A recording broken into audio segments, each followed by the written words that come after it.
नमस्कार, good evening, बहुत स्वागत है आप सबका। मैं पुनीत पाठक और आप देख रहे हैं न्यूज डिकोड, खबरों का महाबुलेटिन, जहां आपको मिलती हैं खबर A to Z। तो आज की बड़ी खबरें क्या हैं और उनके पीछे की असल खबरें क्या हैं, इसे जानने के लिए शुरू करते हैं आज का न्यूज डिकोड।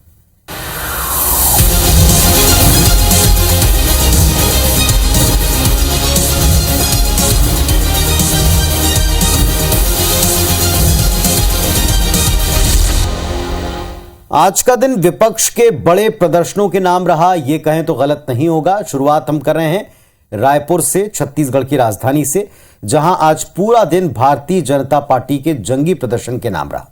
बीजेपी ने विधानसभा घेराव का प्रयास किया। बड़ी संख्या में लोगों के हुजूम के साथ बीजेपी ने आज एक बड़ा प्रदर्शन सड़क पर किया।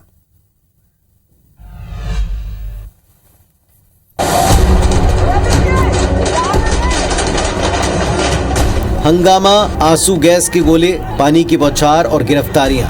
तस्वीरें रायपुर की हैं, जहां बुधवार को बीजेपी ने विधानसभा घेराव का प्रयास किया।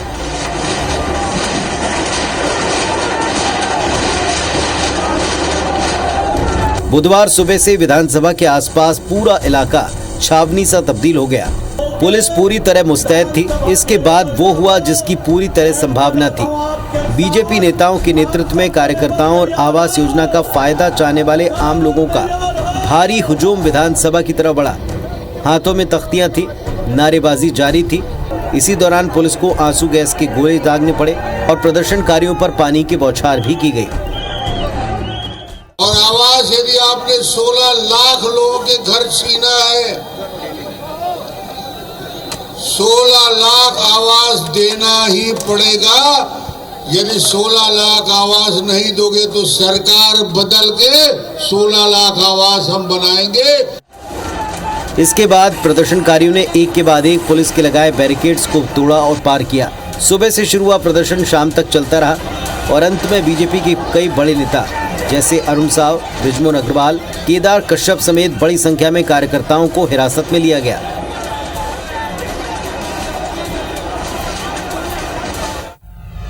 तो एक तरफ बीजेपी ने जमकर प्रदर्शन किया। प्रधानमंत्री आवास के मुद्दे पर भाजपा के विधानसभा घेराव पर मुख्यमंत्री भूपेश बघेल ने विपक्ष से 3 सवाल पूछे।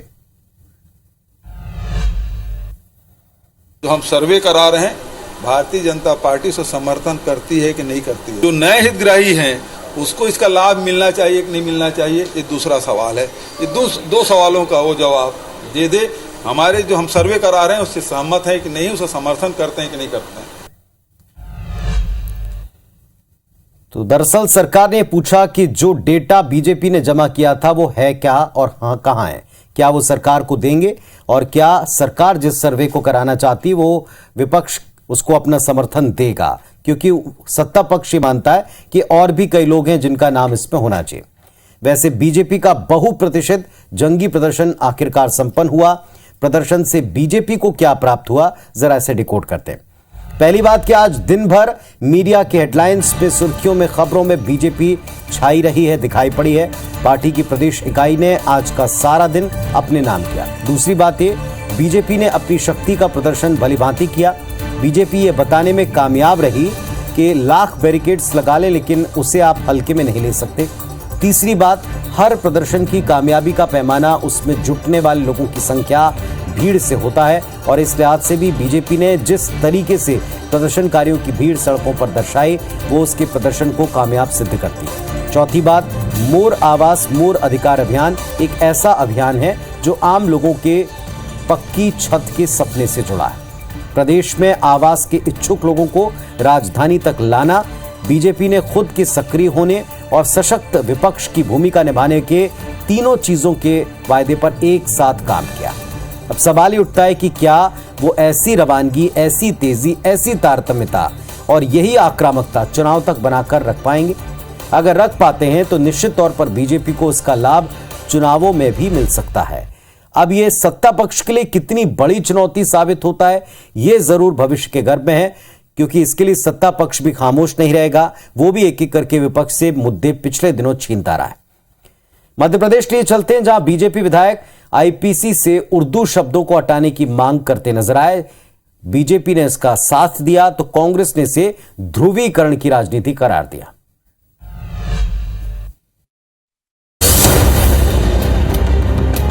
मध्य प्रदेश में अब भाषा की आड़ में सियासी वार पलटवार शुरू हो गया है। बीजेपी विधायक यशपाल सिंह सिसोदिया ने सदन में अशासकीय संकल्प पेश किया और भारतीय दंड संहिता यानी आईपीसी से उर्दू शब्दों को हटाने की बात कही।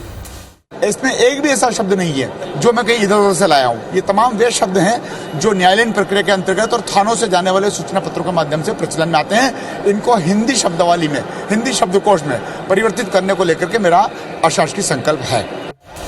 दूसरी तरफ कांग्रेस विधायकों ने इस पर आपत्ति जताई और तीखी नोकझोंक के बाद सदन से वॉकआउट कर दिया। इनका जो बस चले ये कर देंगे। ये तो संविधान से चलने नहीं चाहते ना। जो संघ से पाठ पढ़ा दिया जाता है वो पढ़ के आते हैं, वही बोल देते हैं। भारतीय दंड संहिता ब्रिटिश काल में 1 जनवरी 1962 को लागू की गई थी। इसमें वक्त वक्त पर कई संशोधन हो चुके हैं। बीजेपी विधायक ने इसे सरल करने की मांग उठाई है, लेकिन टाइमिंग के कारण इसे चुनावी चश्मे और मजहबी नजरिए से देखा जा रहा है। तो टाइमिंग को लेकर भी सवाल उठाए गए, मंशा को लेकर के भी सवाल उठाए गए। बीजेपी विधायक का ये अशासकीय संकल्प पूरा होता है या नहीं होता, ये तो खैर भविष्य ही बताएगा। लेकिन जरा इस सारी प्रक्रिया को हम थोड़ा सा डिकोड करते हैं, इसके आगे क्या परिणाम होंगे और इसी बहाने आज जो उर्दू है, उर्दू को लेकर फैला भ्रम है, जरा इसको भी हम समझने की कोशिश करते हैं। दरअसल उर्दू का जन्म अरबी, फारसी और हिंदी भाषाओं को मिलाकर हुआ है। उर्दू शब्द तुर्की भाषा से खुद लिया गया एक शब्द है, जिसका अर्थ होता है वो शिविर जहां राजा महाराजा यानी शाही तौर के ऊपर निवास करने वाले लोग सेफ रहते थे। आप इसे शाही तंबू भी कह सकते हैं। उर्दू फारसी सुलेख की नस्लिक लिपि शैली से जुड़ा हुआ है और ये ऐसी लिपि है जो हिंदी अंग्रेजी से उलट दाएं से बाएं हम इसे पढ़ते हैं। उर्दू भाषा का विकास 12वीं सदी में हुआ।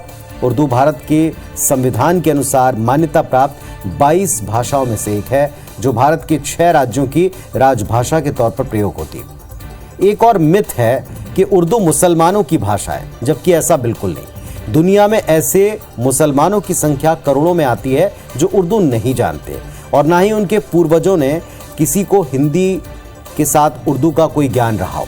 उर्दू का आप इतना गुनाह मान सकते हैं कि 1947 में जब भारत आज़ाद होने के बाद बटा विभाजन हुआ तो लोग यहाँ से पाकिस्तान गए। उनमें से ज़्यादातर कई लोग उर्दू को जाना करते थे, उन्होंने उर्दू को छोड़ा नहीं। इधर भारत की हिंदू बिरादरी में इसका उल्टा ही संदेश गया और इसी बात का खामियाजा उर्दू आज तक भुगत रही है। लोगों के मन में ये भ्रम मजबूती से जम चुका है कि ये सिर्फ उन लोगों की भाषा है जिन्होंने देश के टुकड़े किए, विभाजन किया। उर्दू से दूर रहना चाहिए, ऐसा कई लोग जो मानते हैं, उसके पीछे एक बड़ा मिथ वजह यही। अब ये गलतफहमी आज तक बरकरार है। हालांकि एक तर्क जो विधायक महोदय दे रहे हैं भारतीय जनता पार्टी के कि हिंदी अपने आप में एक समृद्ध भाषा है और हम हिंदी के आसान शब्दों का प्रक्रिया में इस्तेमाल कर सकते हैं, तो ये भी कोई गलत बात नहीं है। कई बार हमने देखा है कि चीज़ों को आसान बनाने के लिए अगर आप कोई काम करें और इसका जनमानस के ऊपर अच्छा इंपैक्ट पड़ता है तो इसमें कुछ गलत बात नहीं। चलिए अब छत्तीसगढ़ विधानसभा के बजट सत्र से जुड़ी खबर भी आप तक पहुंचा दें। 8वें दिन शिक्षा कर्मियों के परिजनों की अनुकंपा नियुक्ति, जिनका लंबा प्रदर्शन राजधानी में दिख रहा है, यह मुद्दा उठा और जल जीवन मिशन का मसला भी उठाया गया।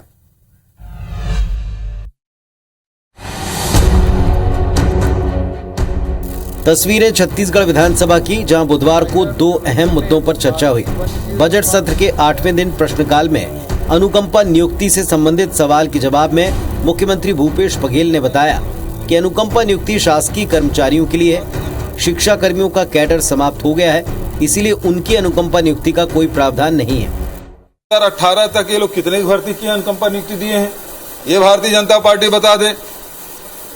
और अब चूंकि जितने शिक्षा कर्मी हैं उसका संविलियन हो चुका है, काडर ही समाप्त हो गया है, तो उसके फिर अनुकंपा नियुक्ति कैसे दी जा सकती है। साथ ही आधा दर्जन से ज्यादा भाजपा विधायकों ने जल जीवन मिशन के मुद्दे पर सवाल पूछे, जिस पर प्रदेश के पीएचई मंत्री रुद्र गुरु ने आश्वासन दिया कि सुपेबेड़ा में जल्दी साफ पानी पहुंचाने का काम पूरा हो जाएगा। इसके लिए टेंडर प्रक्रिया शुरू कर दी गई। बात यहीं खत्म नहीं हुई।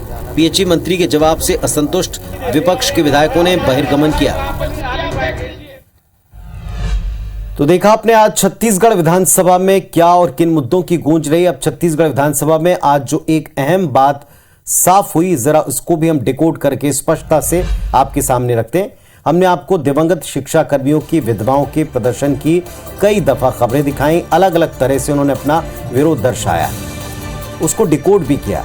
आज ये बात पूरी तरह साफ हो गई कि दिवंगत शिक्षा कर्मियों की विधवाओं की मांग पूरी होने वाली नहीं है, क्योंकि इसका कोई प्रावधान सरकार के समक्ष नहीं। इसकी ठोस वजह भी है। दरअसल शिक्षाकर्मी पद का सृजन तत्कालीन सीएम दिग्विजय सिंह के अंतिम कार्यकाल में हुआ था। ये शब्द वहीं से आया था, वहीं से शिक्षाकर्मी बनने शुरू हुए। तब शिक्षाकर्मी का पद संविदा यानी कि ठेके पर आधारित होता था, कॉन्ट्रैक्ट बेस होता था। इस पद का सृजन किया ही इसलिए गया ताकि कम वेतन में आपको आसानी से शिक्षक मिल जाएं, लंबी प्रक्रिया से आपको बचना हो। पेंशन का बोझ सरकारी खजाने पर से नहीं पड़ता।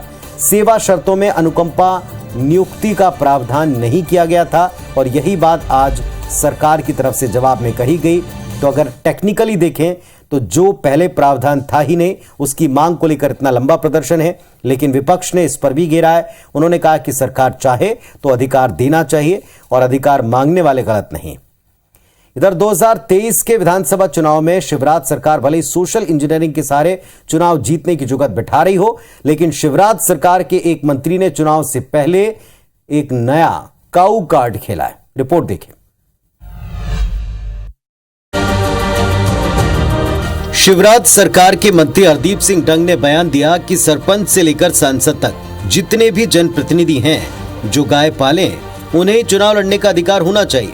जितने भी जनप्रतिनिधि चुनाव लड़ना चाहते हैं वो तभी अधिकार रखेंगे जो गौ माता पालते हों, और जो गौ माता पालता है उसी का फार्म पास हो, नहीं तो उसका फार्म रिजेक्ट कर दिया जाए। मंत्री जी के बयान पर प्रदेश का सियासी पारा चढ़ गया है। प्रदेश की संस्कृति मंत्री उषा ठाकुर ने इसे एक अच्छी पहल बताया, तो कांग्रेस नेता ने इस पर आपत्ति जताई। उनकी भावना बहुत सुंदर है। निश्चित रूप से हर सनातनी वैदिक जीवन का जो पालन करना चाहता है, एक गाय उसे पालनी ही चाहिए। गाय पाले और उनका चुनाव फॉर्म तभी एक्सेप्ट किया जाए जब गौ माता पाले, और जो भी शासकीय कर्मचारी हैं 25,000 रुपये जिनको मिल रहा है 500 रुपये दें। ये चंदा मांगने की आदत भारतीय जनता पार्टी की पुरानी है। ये कुछ गाय के लिए 15-20 सालों में कुछ कर नहीं पाए हैं। इसके साथ ही डंग ने सरकारी कर्मचारियों से अपील की कि जिनका वेतन 25,000 से ज्यादा है, उन्हें हर महीने 500 रुपये गौशाला में देने चाहिए। जिनकी 25,000 रुपये से तनख्वाह ज़्यादा है, जो शासकीय नौकरी में, उनसे 500 रुपये प्रतिमाह गौशाला में अनिवार्य रूप से दिलाए जाएं। अब जब चुनाव में 7 महीने का समय बचा है, तो हरदीप सिंह डंग की गौ भक्ति ने प्रदेश की राजनीति में नया रंग ला दिया है। अब सवाल ये, क्या गाय पर बयान देकर डंग बहुसंख्यक वोटर्स की सिंपैथी लेना चाहते हैं? तो माननीय मंत्री जी की मांग को भी आपने सुन लिया और इसमें कुछ बड़े वर्ग को गलत भी नजर नहीं आता। सवाल उठता है कि माननीय मंत्री महोदय चाहते क्या हैं और ये मांग कितनी जायज है, कितनी प्रैक्टिकल है। पहली बात यह कि जो साफ तौर पर आप महसूस करेंगे वो ये है कि मंत्री महोदय की मांग थोड़ी सी अजीबोगरीब है। खुद उनके पक्ष के लोगों को शायद ये रास ना आए। थोड़े सख्त शब्दों का प्रयोग करें तो अव्यवहारिक, प्रैक्टिकल नहीं है। फिजूल की मांग कई सारे लोगों को लग सकती है। ऐसा प्रावधान करना कि चुनाव लड़ने के लिए गाय पालना अनिवार्य किया जाए, ये फिलहाल तो असंभव सा लगता है। सवाल उठता है कि यह बात मंत्री जी को पता है, फिर उन्होंने ऐसी मांग इस वक्त पर क्यों की? पहली वजह, इससे वो सुर्खियों में आ गए। दूसरी वजह, हिंदू वोटर्स को साधने के लिए जो आज की तारीख में बहुत से मुद्दे हैं, उसमें से सबसे प्रमुख मुद्दा बार बार गौ सेवा को बनाया जाता है। तीसरा कारण, एक बहस को जन्म देना।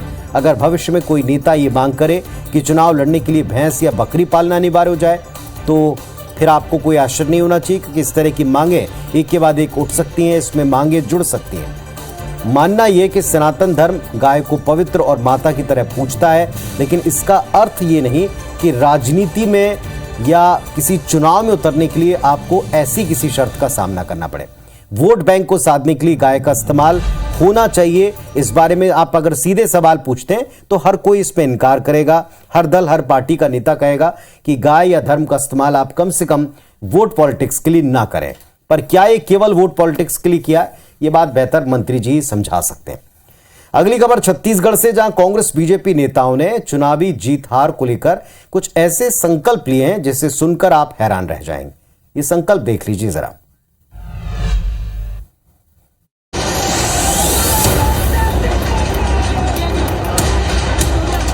रायपुर में एक तरफ बीजेपी सड़कों पर उतरी तो दूसरी तरफ बीजेपी कांग्रेस के बीच में चुनावी नतीजों को लेकर बहस भी छिड़ गई। आज विधानसभा घेराव से पहले बीजेपी नेता रामविचार नेताम ने कहा कि चुनाव में भाजपा की जीत न होने तक नंद कुमार साय अपने बाल नहीं काटेंगे। इसका भूपेश बघेल की सरकार जब तक नहीं बदलेगा, भूपेश बघेल को जब तक कुर्सी से नहीं पटकेंगे तब तक इनका बाल नहीं कट पाएगा। बीजेपी नेता के इस चैलेंज के बाद कांग्रेस नेता भी सामने आए। प्रदेश के कैबिनेट मंत्री अमरजीत भगत ने कहा कि छत्तीसगढ़ में 2023 में अगर कांग्रेस चुनाव न जीती तो मैं मूंछें कटा लूंगा। और इनको कौन समझा दिया है कि बाल नहीं कटाने से लोग चुनाव जीतते हैं? अगर बाल नहीं कटाने से चुनाव जीतते तो सब लोग बाल बढ़ा करके घूमते। अगर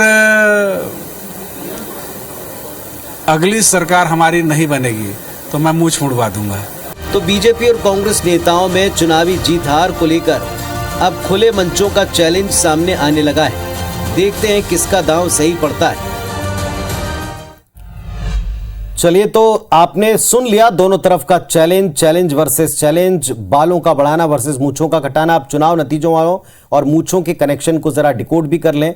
अपनी पार्टी की जीत का दावा करने वाले दोनों नेता आखिर क्या चाहते हैं? दरअसल दोनों नेता अपना आत्मविश्वास, कॉन्फिडेंस का प्रदर्शन लोगों के सामने कर रहे हैं। दोनों ही नेता आम लोगों तक ये मैसेज पहुंचाना चाहते हैं कि उनकी पार्टी की जीत तो तय है साहब। यहां ये समझ लेना भी आवश्यक है कि पहले बाल नहीं कटवाने की बात हुई तो बात मूंछें मुंडवाने की भी शुरू हो गई। यानी दावे करने में कोई पीछे दिखना नहीं चाहता, ये बताना चाहता है कि उनका भी आत्मविश्वास ऊपर है। अंतिम बात ये भी कि साय वैसे भी लंबे बाल रखने के लिए जाने जाते हैं, सबको पता है। नेताम का ये कहना कि जब तक जीत नहीं होगी साय बाल नहीं कटवाएंगे, ये मंच के ऊपर कहना और मंच पर इस बात को चैलेंज करना, ये चैलेंज को एक्सेप्ट करना, ये सब पहले भी कुछ घटनाओं की तरफ इशारा किया है। बहरहाल देखना ये कि छत्तीसगढ़ की जनता बाल न कटवाने को लेकर या फिर मूंछें मुंडवाने को लेकर किसे अवसर देती हैं, यानी किसका चैलेंज पूरा करते हैं। चलिए, तो जैसा हमने शुरू में कहा था कि ये प्रदर्शनों वाला दिन है, तो आज दिल्ली में भी एक प्रदर्शन विपक्ष ने किया। देखिए रिपोर्ट। पुलिस का चुस्त पहरा, हाथों में तख्तियां और मार्च करते 16 विपक्षी दलों के सांसद। तस्वीरें देश की राजधानी दिल्ली की हैं, जहां बुधवार को 16 विपक्षी दलों के सांसदों ने संसद से लेकर ईडी दफ्तर तक मार्च निकालने का प्रयास किया।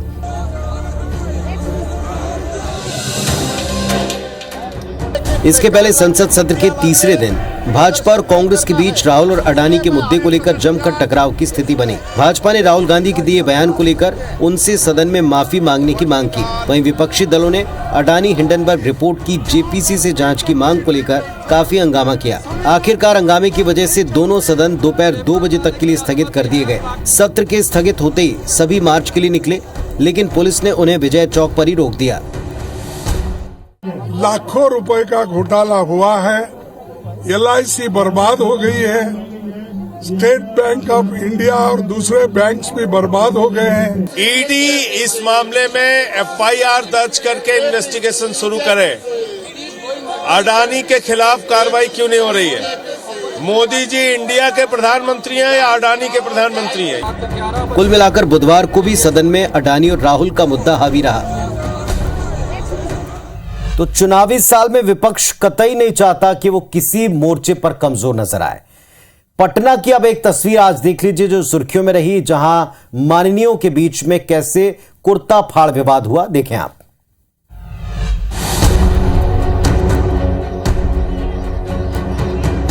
हंगामे की तस्वीरें बिहार विधानसभा गेट की हैं, जहां बुधवार को आरजेडी और बीजेपी विधायकों के बीच झूमा झटकी की नौबत बनी। दरअसल बीजेपी के सभी विधायक लखेंद्र पासवान के निलंबन को लेकर सदन के बाहर धरना दे रहे थे। इसी दौरान आरजेडी के विधायक लड्डू लेकर पहुंचे और विधायकों के बीच लड्डू बांटने लगे। शेखपुरा से राजद के विधायक विजय सम्राट भाजपा विधायकों के पास मिठाई बांटने पहुंचे। इस पर बीजेपी विधायकों ने आरोप लगाया कि जब हमने मिठाई लेने से मना किया तो हमारे ऊपर डिब्बा फेंक दिया। इसी दौरान भाजपा विधायक अरुण सिन्हा से कहासुनी भी हो गई। भाजपा विधायक का आरोप है कि राजद विधायक उनके कुर्ते के ऊपर चढ़ गए, जिससे उनका कुर्ता फट गया। वहीं विधानसभा अध्यक्ष अवध बिहारी चौधरी ने मिठाई विवाद पर सत्ता पक्ष के विधायकों को चेतावनी दी। कहा कि ये सब गलत है, इस तरह का बर्ताव नहीं करना चाहिए। तो अब ये वही नेता हैं, ये वही माननीय हैं जिनको लोगों ने चुना है, हजारों वोटों से जिताया है। ये व्यवहार उन पर कितना सूट करता है, ये नेताओं से बेहतर और कौन समझ सकता है। आज की न्यूज रिपोर्ट बस इतना ही। अपना और परिवार का ख्याल रखें। नमस्कार।